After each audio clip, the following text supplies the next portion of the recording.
Welcome to the AVAIL podcast, where we dig deep and talk about the art of leadership. My name is Virgil Sierra, and today we're sitting down with Michelle Hubert. Michelle is a principal with Course Garden International, which helps leaders develop world-class culture and get results. She has served on industry boards in her profession for over 15 years, which has given her the opportunity to work with world-class leaders. In this episode, we'll be diving into Michelle's new book, Living with Purpose, and discussing how leaders can build a serve-first culture. So let's go, leaders, and let's get started. Welcome back, everybody, to another episode of the AVAIL podcast, where we dig down deep into this art that we call leadership. My name is Virgil Sierra, lead pastor of Vertical Church, aka Iglesia Vertical in South Florida. We are one church, two languages. I'm your host for these weekly podcasts. Every week, a new one comes out with amazing leaders, men, women, leaders of all ages and generations that are impacting this world, their communities. And today we have a great leader. She's an author. She's making an impact. She's been making an impact. We have Michelle Hubert with us, everybody. Michelle, it's good to have you on the AVAIL podcast. How are you feeling? Oh my gosh, Pastor Virgil, thank you. I'm feeling honored and blessed to be here with you. So I feel fantastic, and I'm just really looking forward to our conversation. Yeah, me too. I think the Lord has gifted you in many ways, and the experiences that you've been able to have in your professional career, not to mention in your personal and your family. Like I think there's so much value you're going to add to all of our AVAIL audience. And before we jump into talking about your newest book, which is Living with Purpose, and I'm excited to kind of delve into that, I would love for our AVAIL audience to just kind of lean in and get to know a little bit more about who is Michelle Hubert. Yeah, so happy to share. I'll kind of start with the professional and then transition to the personal. But I have literally grown up in the financial security profession. I was with a major multi-line insurance carrier for over 32 years. So I started as an agent with them, and then I was a manager, director, and then my most recent role before I retired was regional vice president. So I was super blessed to kind of grow up with a bunch of people and to work with people that were more like family to me than coworkers, and loved every second of it. Still love those people like family. But I had always known that there would be a next season, a next chapter for me. And I really wanted the opportunity to help organizations build culture and take their businesses to the next level on a more global basis. And when I knew it was time to make that decision, it was a natural fit for me to partner with somebody that I had known for over 20 years. And that was Course Garden. And of course, I joined Course Garden International as a principal upon my retirement from that financial services organization. And we do consulting with carriers. We work with the carriers themselves. We work with executive leadership. We work with field leadership. We work with producers in the field to help them build world-class cultures and take their results to the next level. We do that through consulting, speaking, training. But that's a little bit more about me professionally. Personally, I've been married for over 30 years. We have two adult boys. My oldest son married his high school sweetheart, so she's been part of our lives for a very long time. We're super blessed by her. And they actually have two kiddos. So I have two grandkids. My granddaughter is around 2.5, and my grandson just got here on Easter. So such a blessing for us this year. And they only live 10 minutes from us, which is amazing. I never would have guessed. And wow, my youngest son lives 5 minutes from them. So we're all like super close geographically to each other. So we get to spend a lot of time together. And then even my daughter-in-law's parents live a mile from us now. They've moved here within the last year. And so we get to have a lot of great quality family time. And I never would have guessed, that we would have all wound up that close with each other. So it's just amazing. It's amazing. That is special and uncommon, because a lot of times you see people family spreads out in different areas. I love kind of how you started this off Michelle, because you said, hey, that's a little bit about me professionally, but here's a little bit about me personally, my family. Yeah. And there's just something, even as we're going to talk about your book, Living with Purpose, a framework for igniting your fullest potential. I find that I've heard from many leaders, who are way beyond, myself, and maybe been doing leadership for a long time, but maybe along the journey, they were winning at work, but they weren't winning at home. And so I love that you started off that way, because I think that's connected to purpose. It's connected to potential. Would you agree with that? Absolutely. I would agree with that. And I can tell you, if I'm being transparent, over the course of my career, there were times when things were out of balance. Yeah. And fortunately for me, I've had some of the most amazing people in my life you know how important it is to have people that will speak life into you.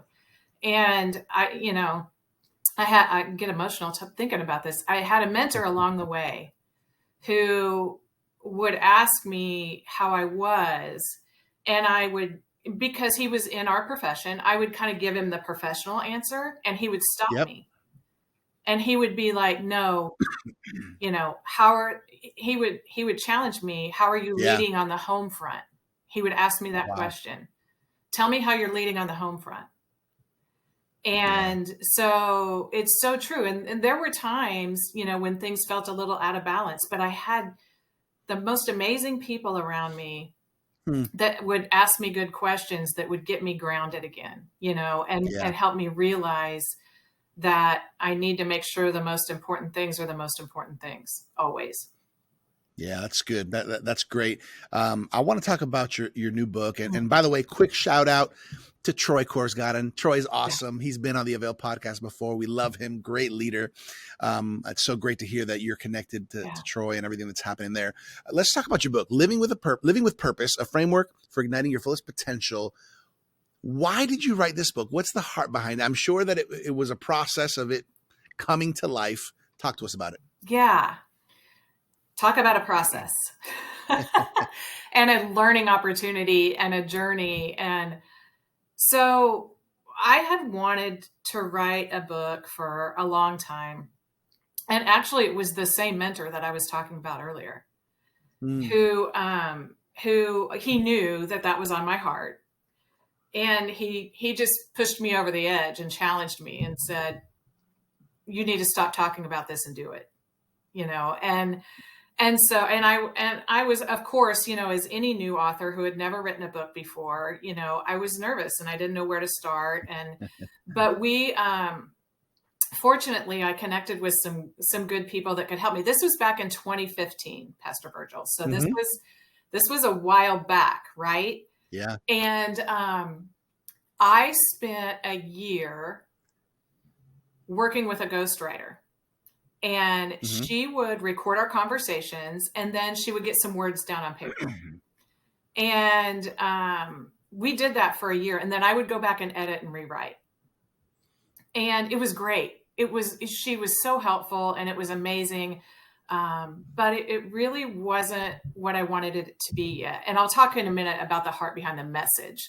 This is just a little bit about the journey, but and I had a friend who had a sister who was in publishing.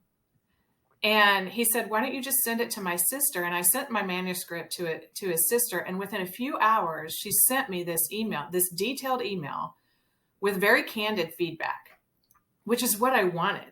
I didn't, up until that point, people were telling me how great I was and how great it was. And I'm like, how great could it be? Like I'm a first time author. And she sent some critical feedback. And I was like, oh my gosh, finally, that's exactly what I want, is someone to challenge me. And so I worked with her for a whole nother year to rewrite it. The book that you're talking about that's behind me in the picture is the third iteration of this book. Okay. This was a very long journey for me. So here we are today, flash forward, with some pretty amazing people. Four Rivers Media, really has been a tremendous partner for me in getting this to the level that I really wanted it to be at, because I'm proud of the book. I'm really proud of the workbook because it's very comprehensive, but I'm most proud of the masterclass videos. And maybe we can talk about that just a little bit later. And that was a journey in and of itself. But the heart behind the book is that, it was my experience that most people kind of go through life feeling like they're victims of whatever is coming at them. And their life is almost like by default rather than by design. And they don't even have a realization that actually they're the ones in control. And that they can design the life that they want to live. And that, we use the word framework in the title. It's just creating a framework for yourself that helps you move towards the life that you want to live. And it helps you, really be the very best version of yourself, to own who you are authentically and transparently. And so it's really putting out there, if the life that you're living today isn't, the life that you want to live, you can move towards your purpose. You can make some daily decisions. You can create a framework for yourself that moves you closer to where you want to be. That's good. I can't help but think, as I was kind of scrolling through it a little bit and looking at the table of contents, kind of skimming through some of the chapters, you really connect the concept of freedom. And I think it's huge because, can you have purpose if you're not free, and I think there's so many things in this life and in this world and in this culture and society that sometimes bind us down. Can you touch, without giving away, everything in the book, which is impossible. Sure. This book looks great. Can you talk a little bit about the different types of freedom? Yeah. So I kind of divided it into 4 categories. So what I would consider personal freedom, which is all about us as a human being, right? Professional freedom, which is all about, what we bring to our world of work, whatever that looks like. And then, freedom with our families. So, what does that look like? And then spiritual freedom.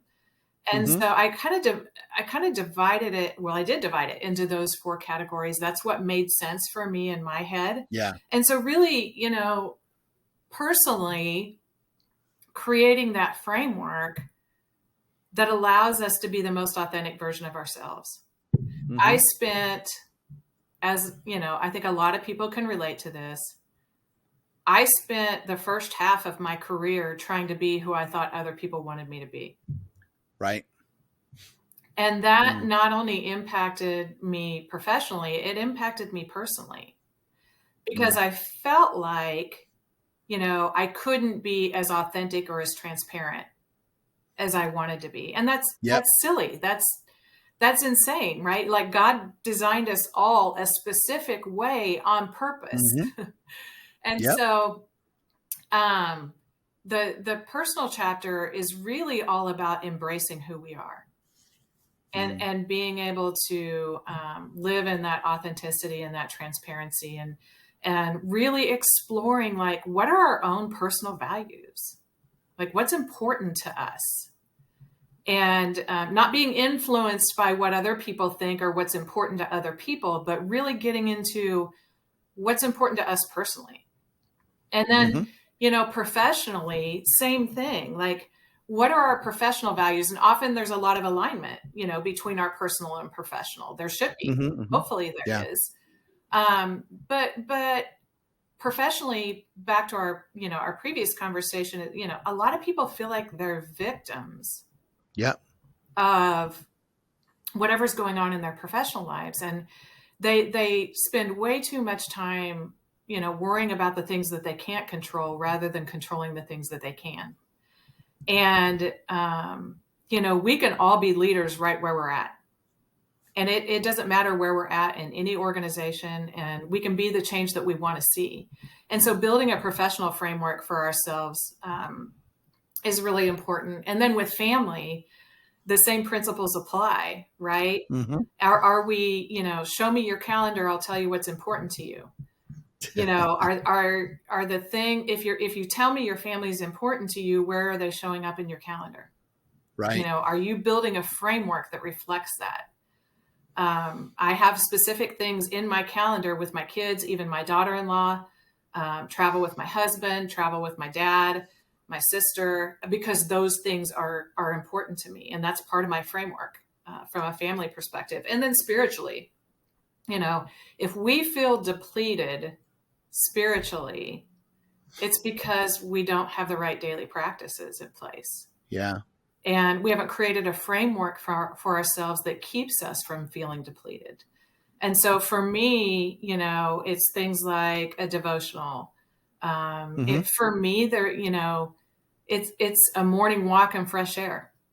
Things Yep. that fill us up, right? It's that time, it's that quiet time for prayer. It's all of those things. And so, the book divided into those 4 categories for us to all think about, like, our lives are made up of daily decisions.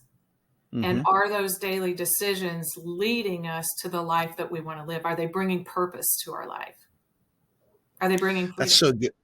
Yeah, that's so good. As you're talking, I'm thinking of something we say a lot here at Vertical Church. We say, "Free people, free people." Amen. And so the beauty of living with purpose and truly finding that freedom for myself is that now I can help others walk in freedom, which That's I think is right. beautiful, because when you're not free, you can't help others be free. That's right. And as a leader, this is so important, right? Yeah, absolutely. And I always say you can make it a job, you can make it a career, you can make it a mission. Mm-hmm. And it became a mission for me in my professional life to, to bring all of me to the table in my relationships, in my organization, in the culture that I was bringing. And for exactly what you just said, Pastor Virgil, free people, free people. And, I absolutely, I didn't just like the people on my team. I loved the people on my team. I still love them today. And part of loving them was, helping them become better human beings every day. Better fathers, better mothers, better leaders, better coworkers, better people in their communities.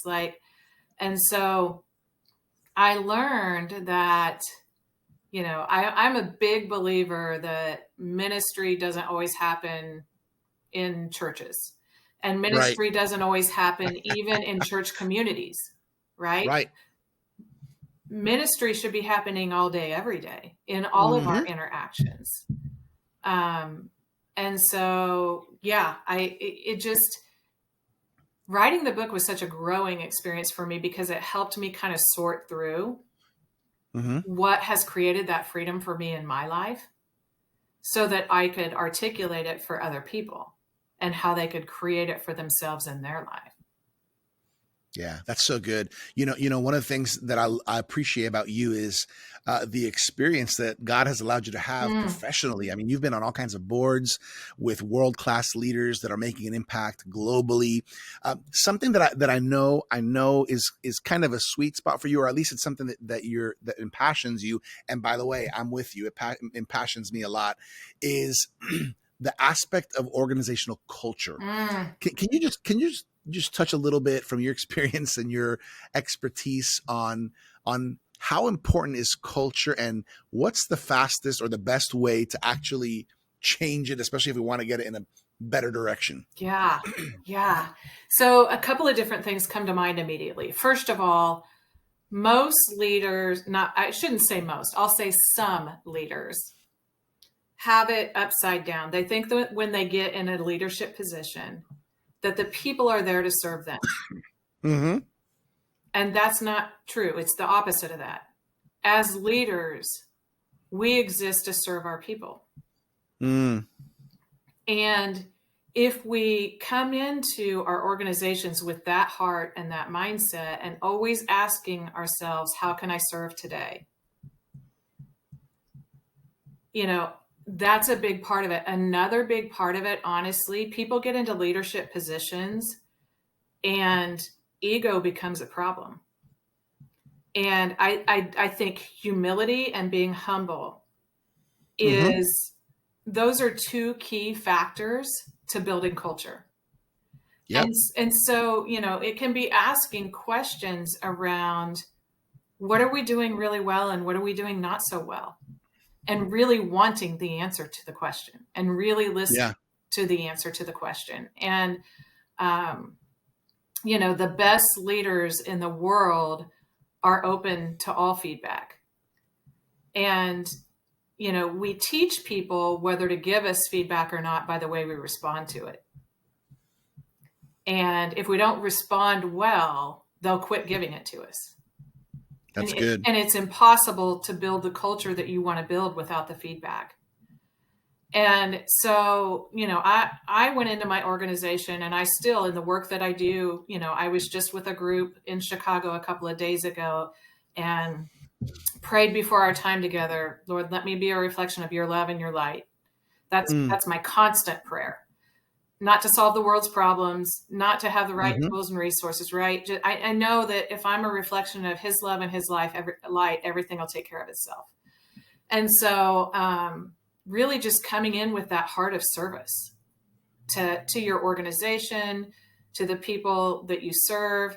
And then I think it's also understanding that we're all broken and none of us are perfect. And the standard is not perfection, right? So we allow space for people to fail, and we allow space for people to grow and to learn.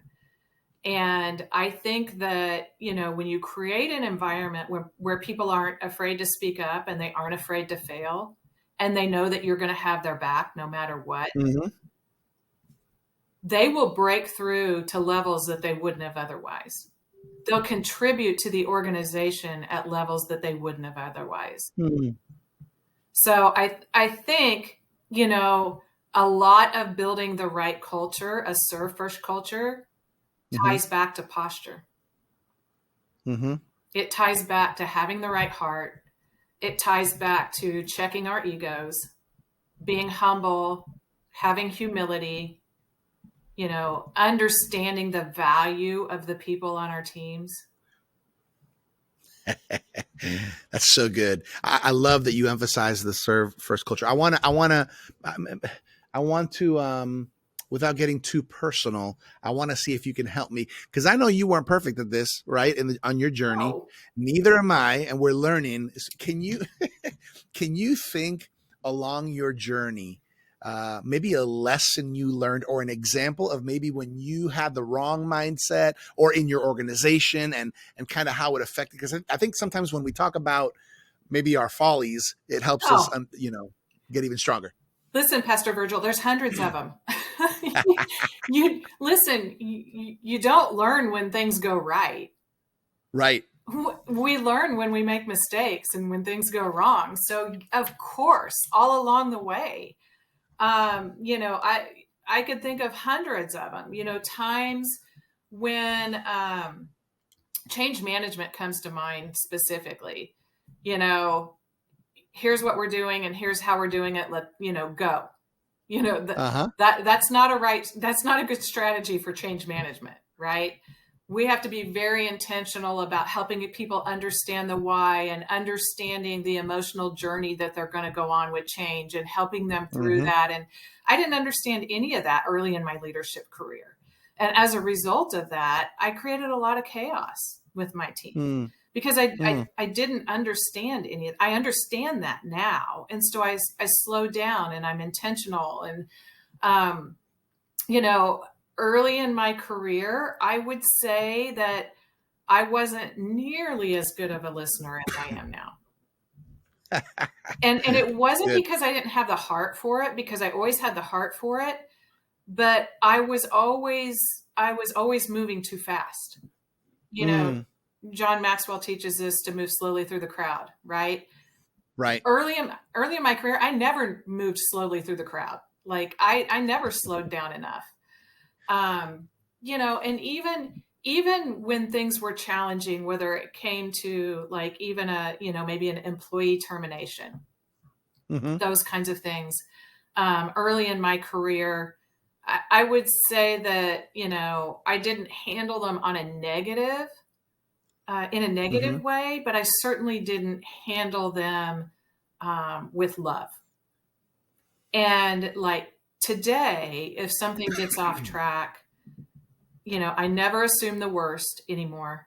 I know to resist that natural urge, because that's what we do naturally, right? Is assume the Yeah. worst, is to always assume the best, and to ask good questions, and to make sure that, I have all the information. And early in my career, I didn't slow down enough to do any of that, and I think over time, I really learned the power of connection.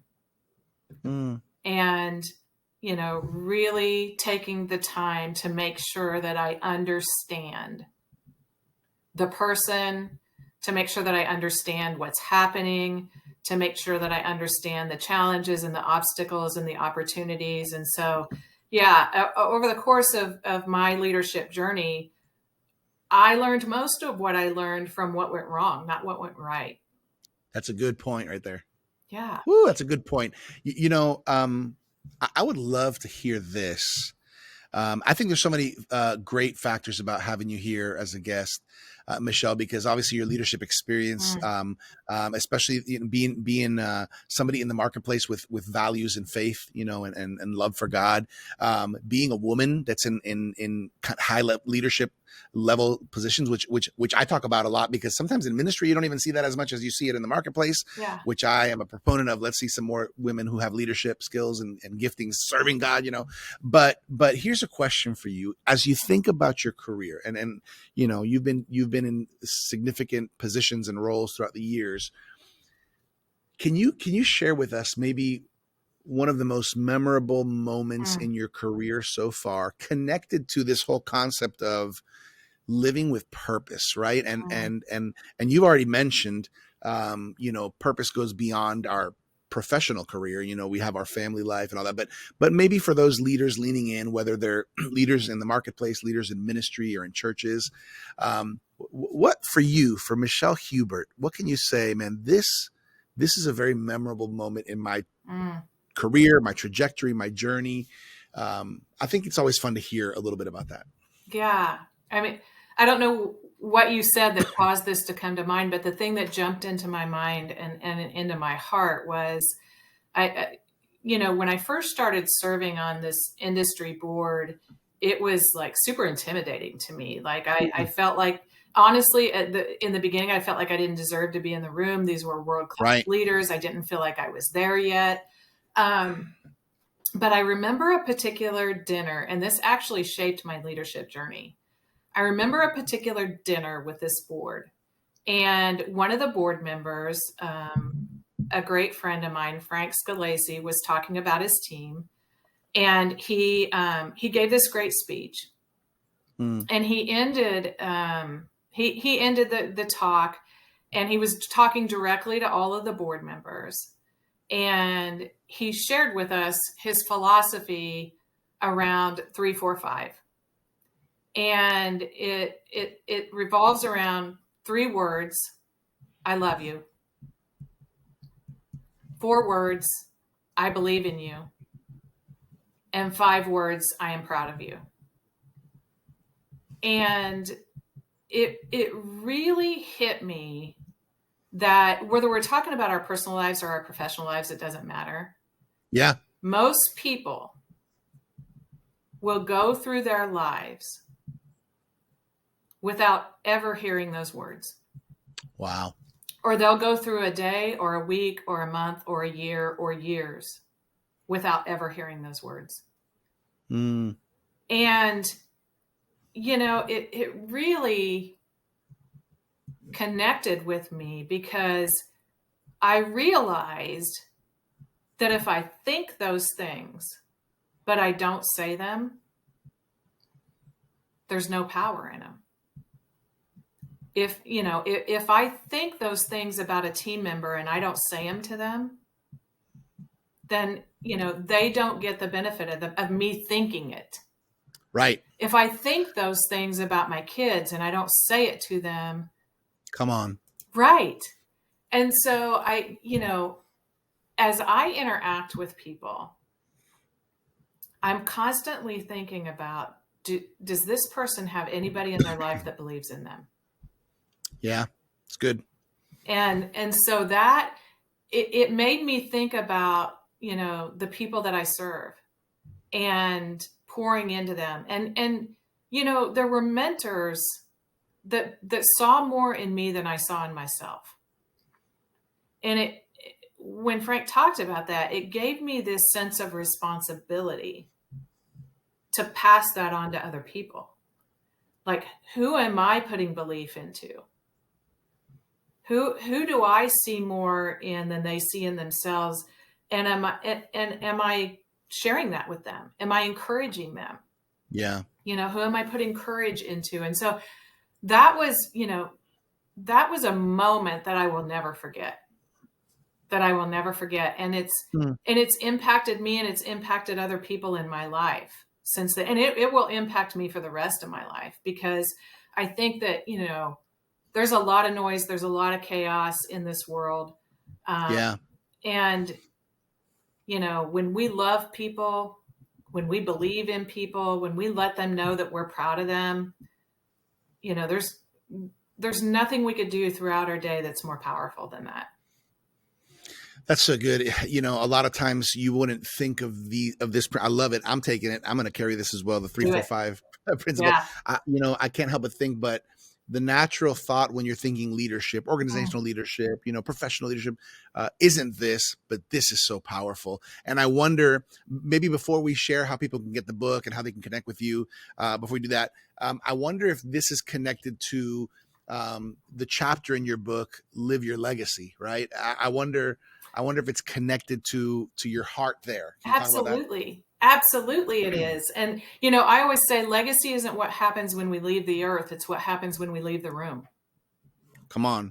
How are people feeling when we leave the room? And, are they better for having spent 5 minutes with us? Are they better for having spent an hour with us? Are they better, a day, whatever it is? And you're so right, Pastor Virgil. And it is connected to legacy for sure. And I'm incredibly mindful of that. And honestly, this book what it started out for in my heart and what it turned into were two very different things. I see it now as, I'll have grandchildren or great-grandchildren or great-great-grandchildren that might not ever know me, but they'll know my heart because of this book. And so, yeah, it is legacy, and it's not just legacy when we're gone. It's here and now. What's the legacy that we're building every minute of every day with the people that we're connecting with? I love it. I love it. So good. Hey, everybody, if you haven't caught it, or if you didn't write it down, maybe you were driving when you started listening to this, make sure you write it down. She is the author of this book, Michelle Hubert.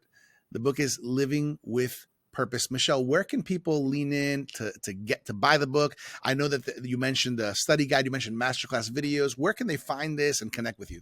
Yeah, so they can find it at michellehubert.com. So it's Michellehubert.com.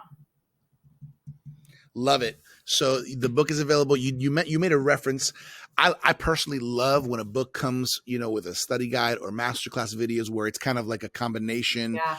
They support and complement each other. Was it fun making those videos? So here, another growing opportunity. So honestly, what you get is the second iteration. The first time I went, not great, right? Went back to the studio. And I honestly feel like in those videos, it ties the book and the workbook together. And that's where I feel like my heart really came through, is in those masterclass videos. And so it was a learning and growing process, just like everything is when we do it for the first time. But I'm super proud of them. And I really hope that they bring value to people and that they help them move towards living their purpose. I'm confident that they will. Hey, everybody, you just heard it. MichelleHubert.com. That's where you can get her book, Living with Purpose. You can even upgrade and go for the masterclass bundle. Make sure you grab that and also share it with somebody. Maybe there's somebody in your life, leader, that you want to share this book with, maybe your staff team, maybe a friend, maybe a family member, lean in. Michelle has great content. This book is great. I will mention, as we're on the final stretch here, the AVAIL Journal is another resource out there, leaders. If you haven't done so yet, you can subscribe and claim your free annual subscription. We're giving you the first year for free, which means you're going to get 4 of these. In my opinion, one of the best Christian leadership magazines out there, no matter where you're from, how old you are. It's going to help you and add value to your life. Would you agree, Michelle, having good resources helps you? Oh my gosh, that magazine, I swear, it's a masterclass in leadership. It is. We have great articles from a diverse population of leaders and generations. AVAILjournal.com, everybody. AVAILjournal.com. Michelle, this has been a great conversation. How can we finish this off? What do you want to leave on the hearts of our AVAIL leaders? I think just leading with love, always. I think that's what we need to hold ourselves accountable to is, am I leading with love? Am I a reflection of God's love and his light, and everything else will take care of itself? I love it. Great. Hashtag drop the mic, Michelle Hubert. Great conversation. Michelle, on behalf of the AVAIL team, Dr. Sam Chan, Martijn van Tilborg, everybody who's behind the scenes here at AVAIL, we just want to say, we love you, we believe in you, and we are proud of you. Thank you for that. I heard that from an amazing leader that I know. Awesome. I felt it.